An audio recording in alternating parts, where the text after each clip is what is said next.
Hi, welcome. Enjoy the content. Subscribe and turn on notifications. Emily Thompson always thought she had a solid life with Jack Harrison.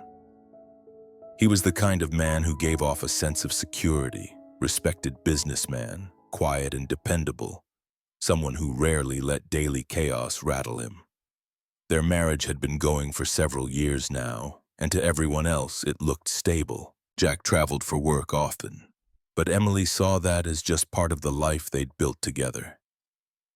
She kept the house in order, stayed in touch with the neighbors, and at work, people saw her as a dedicated woman, the wife of a successful man. Everything seemed normal until a small change began to creep into her routine, quiet and almost unnoticeable. Alex Turner, her neighbor and also a co-worker, had a different kind of energy. He had a way of talking that caught your attention. Always knew exactly what to say to compliment you. Always had that one sharp observation that made Emily feel truly seen. At first, she thought it was just common politeness, but slowly it started to mean more. She noticed how consistent it was. A comment about her outfit, another about her work ethic, a glance that lingered longer than usual. And instead of going unnoticed, it began to stir something she hadn't felt at home in a long time. The feeling of being admired. Jack, as dependable as he was, had drifted away emotionally. He was always focused on business, always on his phone or scheduling meetings. Emily couldn't remember the last time he genuinely complimented her. Their conversations revolved around bills, appointments, and trips. Inside her, a kind of emptiness was growing. One she wouldn't admit out loud, but one that left her vulnerable. And into that space, Alex stepped in. It all started subtly.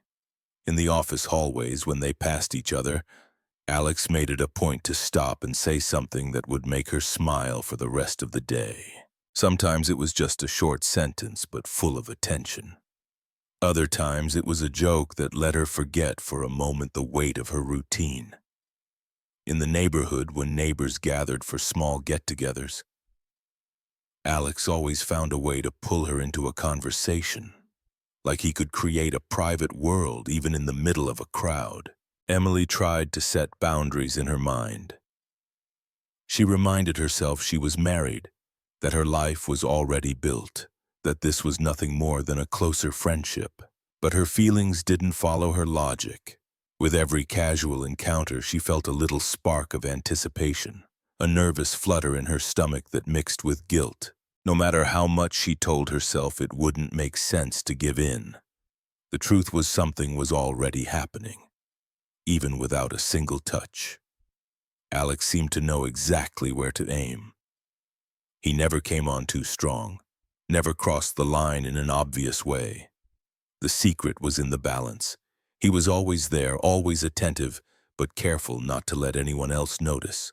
That skill made him even more dangerous because it turned their connection into something only the two of them understood, and that deepened the bond. Emily began questioning what she really wanted. Was it just attention, or was there something deeper inside her? Something she didn't want to admit. The truth was, every compliment from Alex carried double weight because it was measured against Jack's silence. Every lingering look became an answer to the lonely nights when she fell asleep alone while her husband was in another city. It was as if Alex was filling a space Jack had left empty, not because he stopped loving her, but because he stopped showing up. The danger was in that contrast. When she came home and looked at Jack, she felt a mix of gratitude and disconnection. He was still the man who offered stability, but he wasn't the man who made her feel alive anymore. And that duality started eating away at how she saw her marriage. The simple thought of seeing Alex the next day became a secret motivation. So between innocent conversations and looks that said more than words, the line between respect and temptation began to fade. Emily found herself in dangerous territory, but also strangely fascinated, as if a part of her that had been asleep had suddenly woken up. What had started as simple words and small gestures had become something that took up too much space in her mind. And right there, her life, once calm and predictable, started taking on a new color, a quiet risk she still believed she could control, but which would soon prove much bigger than she imagined.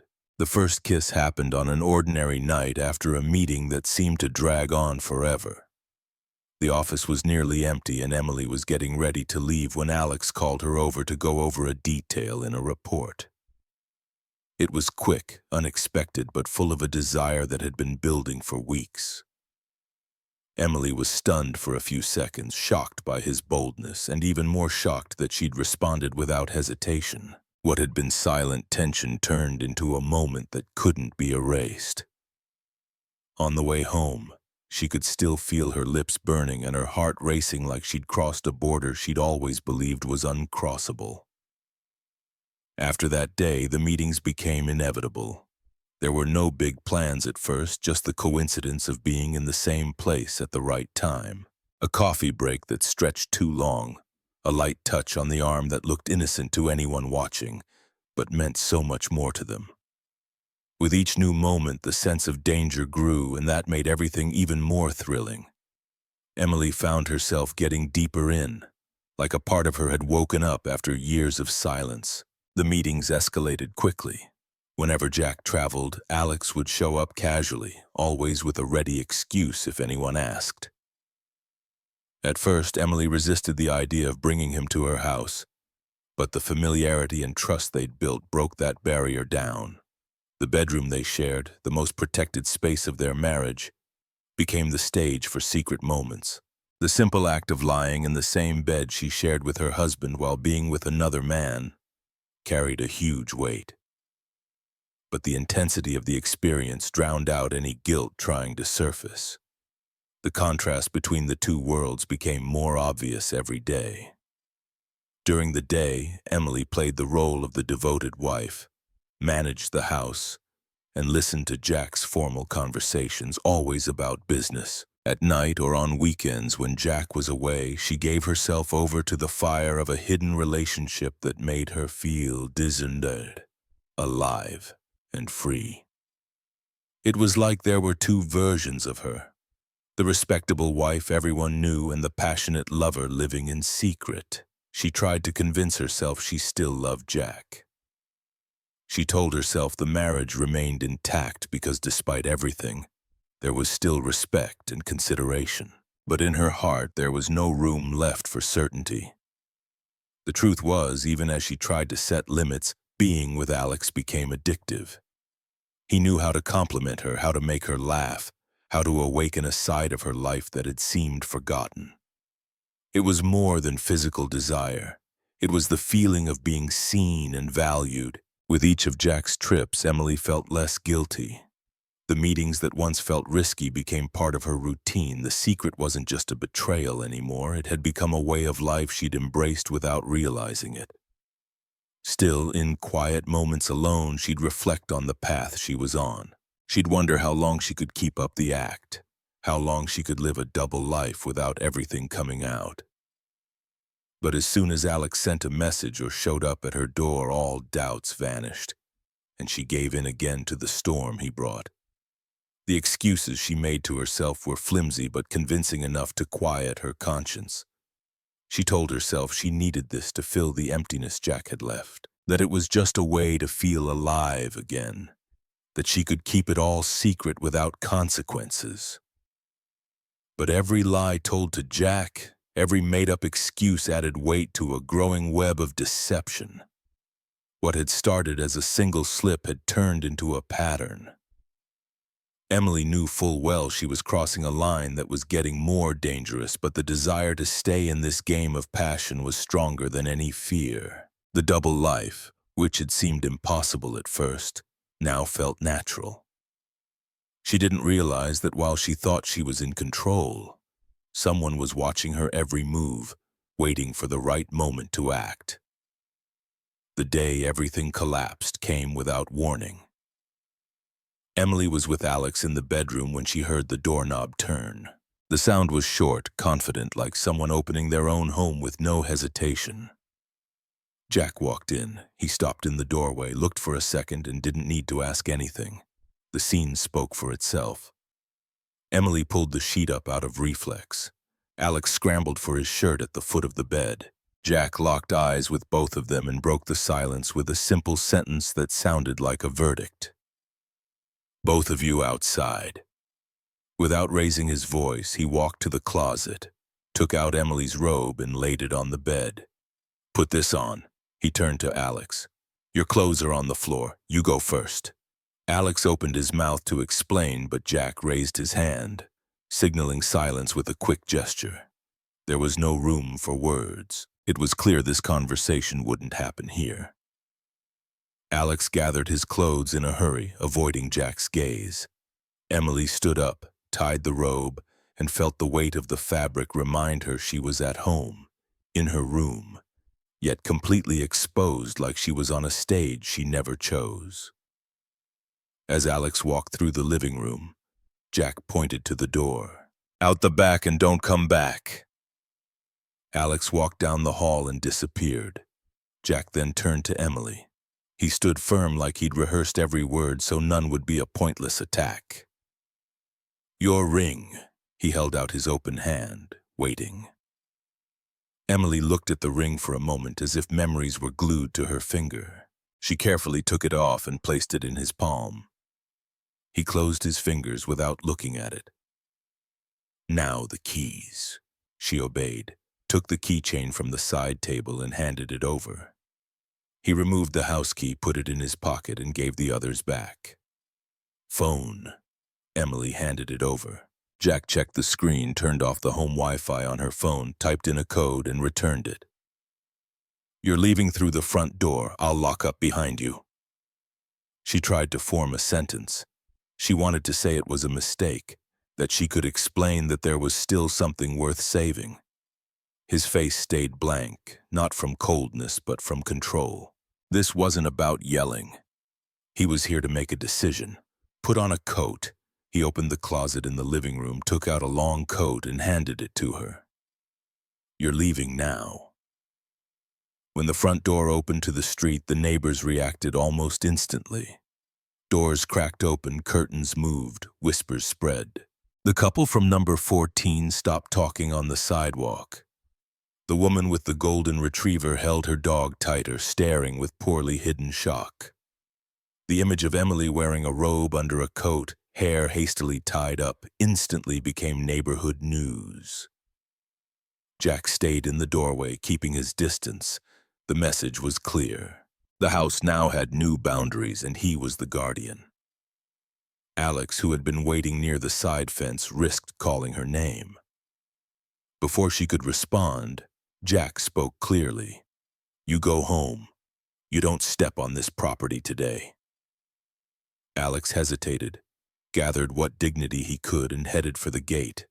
Emily took a deep breath and stepped down, feeling the ground like it was foreign territory. She heard the lock turn behind her. The sound was final.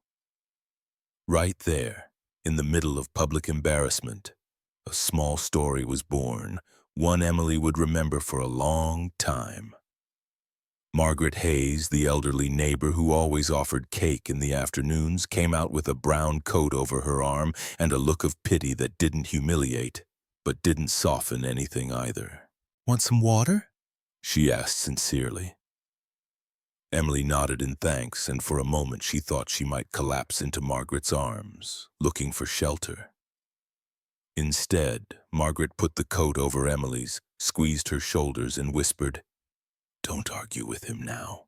Go somewhere safe. Think later." Margaret's small story had a beginning, middle, and end in minutes.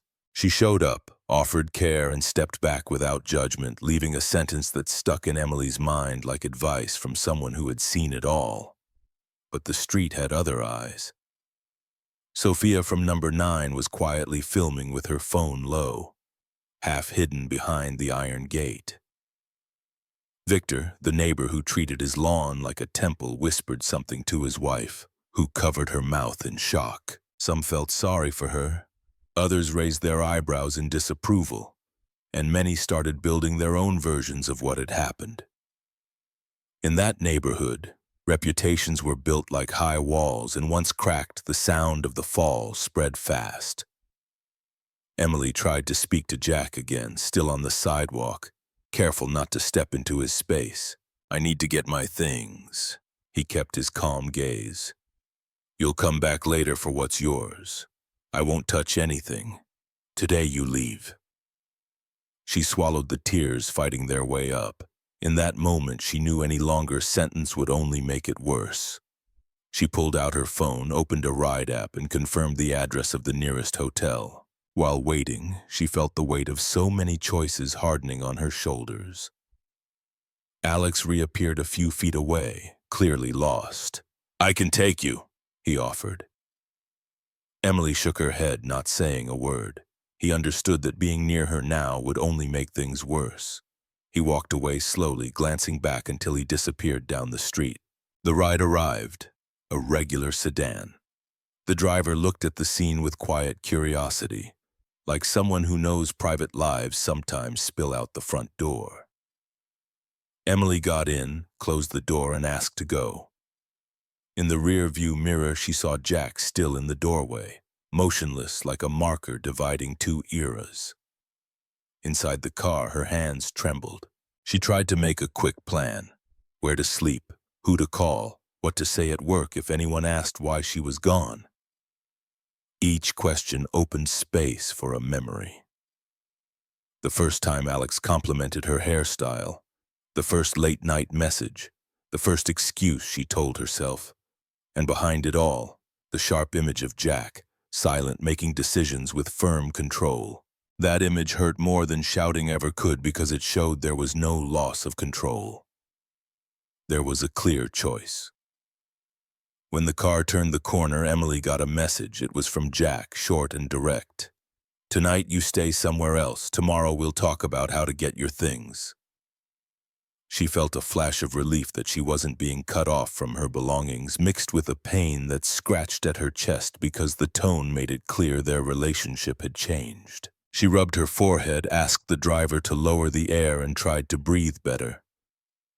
Her body was still reacting to the shock, and her mind struggled to keep up with how fast everything had happened. Arriving at the hotel was less of a shock than she expected. She checked in with her voice cracking once, signed the form firmly, and got her room key. When the door closed behind her, the first tear fell. It wasn't for Alex. It was for the house, for the photos in the living room, for the table with coffee cup rings, for the small habits that had quietly become memories. She sat on the edge of the bed and stayed silent for a few minutes, not to organize her thoughts, but because thoughts gave way to a tiredness that had been building long before that day. She called her mom and almost hung up before the first ring. She decided to go through with it. She kept it brief, no details. Her mom was shocked, asked basic questions, offered a place to stay. Emily thanked her and said she needed one night alone. She promised to call the next day. She hung up and finally breathed deeply, like someone who'd made it through a narrow hallway and reached a space where they could breathe at least for a few hours. That same night, 3 messages came from different numbers. Sophia asking if she was okay, a coworker checking in about Jack, and Margaret sending just one line: "Bring the coat back whenever you want. No rush." Emily smiled faintly at the gesture. In that mix of voices there was gossip, curiosity, and care. The care came from the person she least expected. She put the phone on the nightstand and stared at the ceiling. Her mind replayed the scene at the doorway. Jack's hand reaching for the ring, the lock turning. Those 3 images formed a tripod everything else now rested on. As she tried to sleep, she realized something simple and devastating.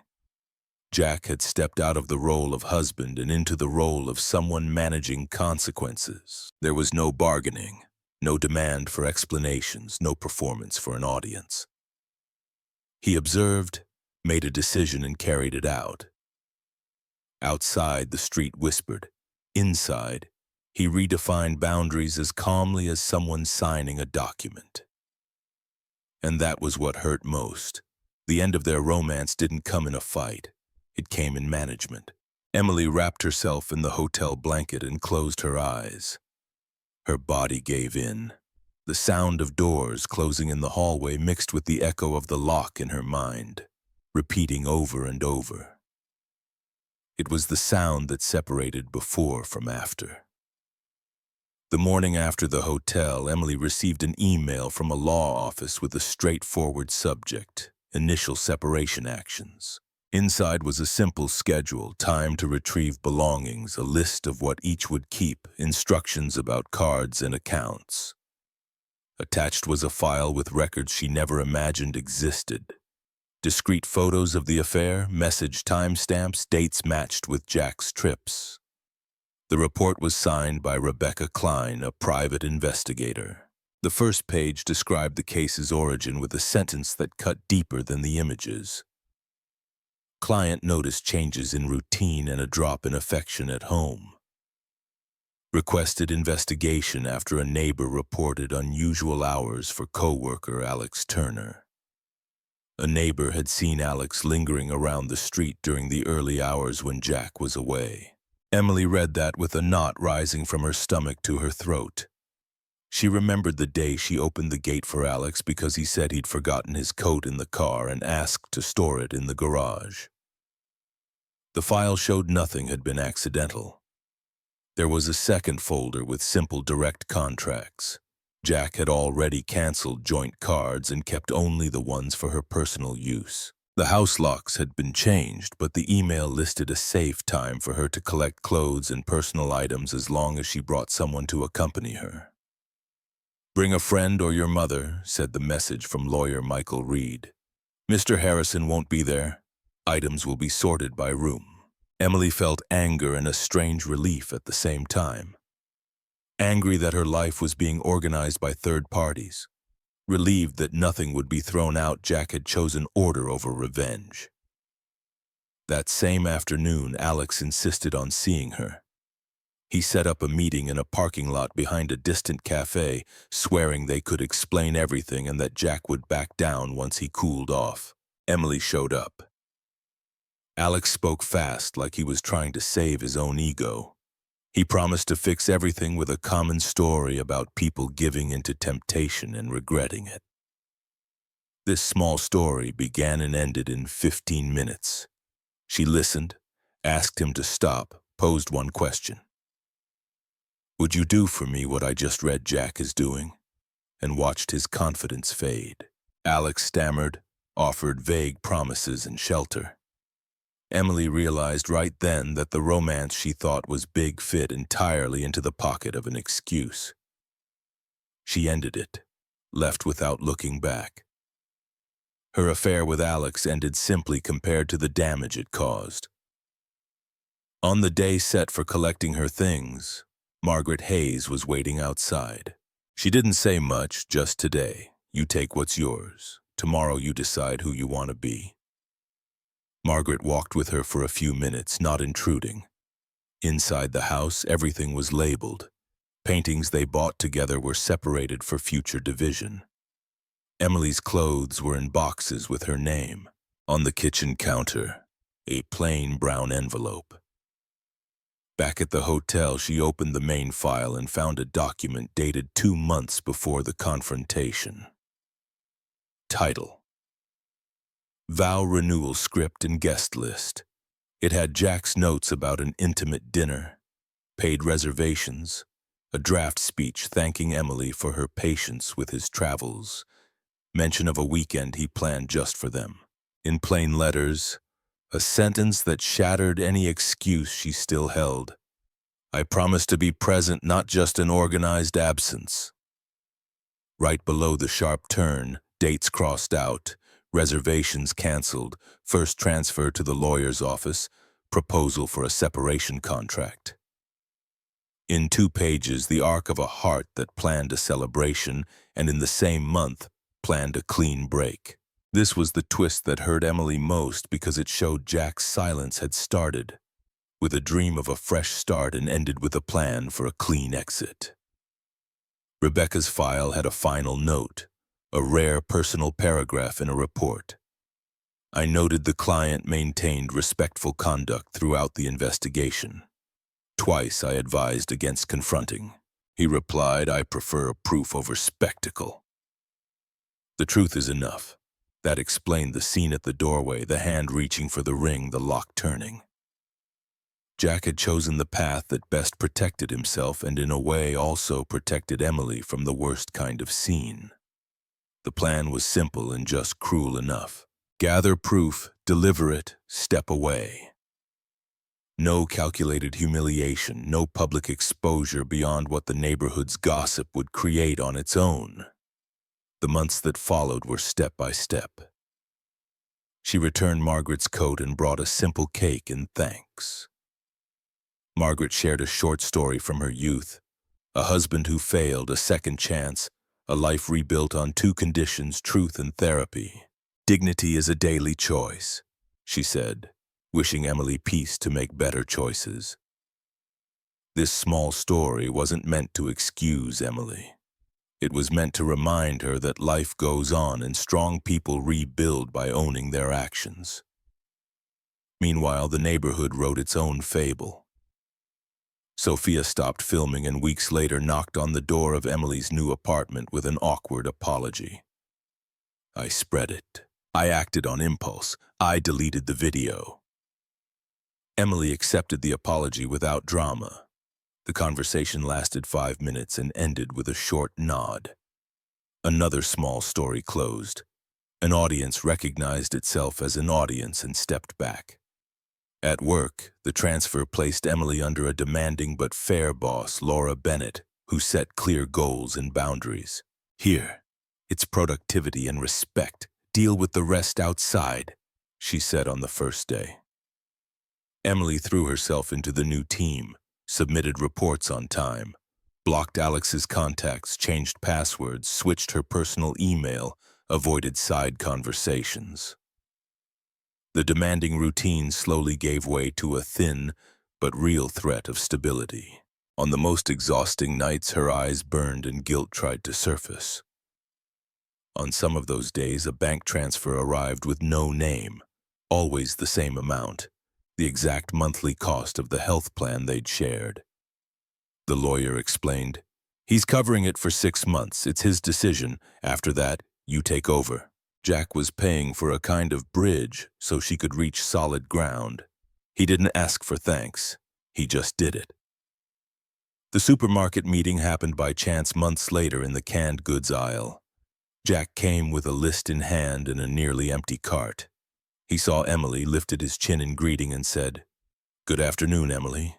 The tone was polite, distant, she replied, and for a moment they had nothing to say. He broke the silence with a line that could fit on any wall calendar, but carried the weight of real life.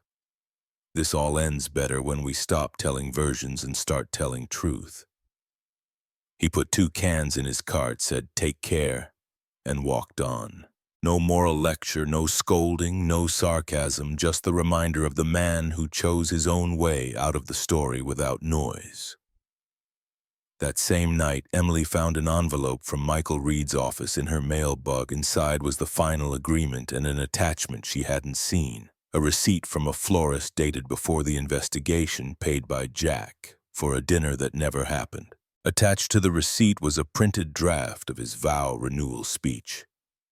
Now with a handwritten line scribbled quickly like it was written over tears. "When our love fails, we try before we let go." The paper had a crease and a circular stain that looked like a cup mark. Below it, a short note in his handwriting. "I chose to protect my peace and your chance. The rest is up to you." It was the final blow. And at the same time, the opening to the lesson that would close this chapter. The betrayal cost her home, relationships, reputation. The weight of hearing her name become sidewalk gossip. It also cost her the image she had of herself. In return, she gained a frameless mirror. Choices come with consequences, and real love avoids turning debt into a spectacle. Jack's quiet plan wasn't weakness, it was method. And the price Emily paid taught her something no apology speech could. Whenever someone opens the door and shows you the way out with dignity, it's an invitation to grow. Emily signed the agreement, deleted Alex's number, kept the note, and decided the rest of her story would have a different kind of beginning. One of life's most profound lessons from Emily's story is that choices carry weight, and true dignity lies in owning their consequences. Betrayal may offer fleeting thrills, but it risks shattering trust, home, and self-worth.